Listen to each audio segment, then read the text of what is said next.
네. 이 병원들은 점점 좋아지는데 그 왜 그럴까요? 예, 요즘에 이제 많은 분들이 예. 건강에 대해서 관심도 많아지시고 네. 그래서 이제 건강에 대한 상식도 굉장히 높아지셨는데요. 네.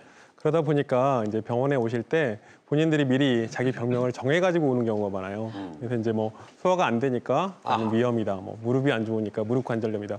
그럼 이제 병원에 오시면 이분들이 뭐 이런 검사 저런 검사를 해달라고 이렇게 미리 주문을 하시는 경우가 많거든요. 예. 근데 이제 그렇게 주문해서 한 검사에서 별 이렇게 원인을 찾지 못하면 또 다른 데 가고 다른 병원 가고 이렇게 병원을 전전하다가 실제로는 돈만 많이 쓰고 예. 이렇게 제대로 된 원인을 잘 못 찾게 되는 경우도 많은 거죠. 맞습니다. 그러니까 이제 엄지제왕에 출연하셨던 의사분들 말씀을 들어보면요. 방송을 보시고 시청자분들이 저거 내 얘기다. 내가 저 증상이 딱이다 하고 급하게 예약을 해서 병원을 오신대요. 진료를 해보시면 그 병이 아니에요. 왜 이런 일들이 자꾸 생길까요? 이걸 뭐 착각이라고 해야 될까요? 아니면 뭐 어떤 꾀병이라고 해야 될까요?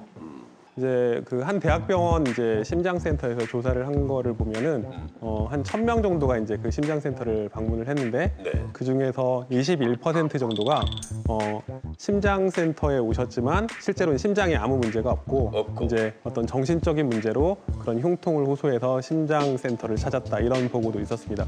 결국은 마음의 병이네. 그렇죠. 예. 근데 이제 이런 마음의 병이 예를 들어서 대표적으로 이제 우울증이 가장 많이 알려진 어떤 마음의 병이라고 할 수 있겠는데요. 네. 우울증도 우울감, 뭐 슬픈 마음, 뭐 이런 것만 있는 게 아니고 네. 이제 두통이라든지 무슨 뭐 소화가 안 된다든지 몸이 여기저기가 아프다든지 뭐 이런 식의 이제 신체적인 증상으로 나타나기도 하는 거죠. 예. 이런 경우에는 실제 문제는 다른데 마음에 있는데 이제 몸에 있는 어떤 증상만을 가지고서 병원을 찾아다니면 제대로 된 원인을 찾기가 힘들고 명확한 진단을 내리기가 어려운 경우가 생기는 거죠. 그렇겠네요.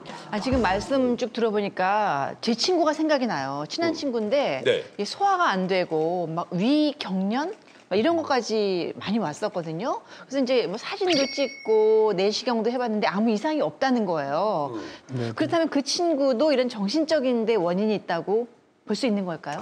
그러실 수도 있는 거죠. 이제 어머님들 같은 경우에 이제 소화가 안 되면 이게 뭔가 이제 걱정을 하다가 점점 이제 증상이 낫질 않으면 뭐 혹시 큰 병은 아닌가, 뭐 암은 아닌가 이런 이제 걱정을 하시게 되는 거죠. 더군다나 그분들이 이제 40대, 50대 어떤 주부님들이라면 마음의 병이 올 확률이 굉장히 높아지는 거죠. 우리가 이제 흔히 알고 있는 뭐 화병이라든지 우울증 이런 병들이 이제 40대, 50대에 많이 생기기도 하고요.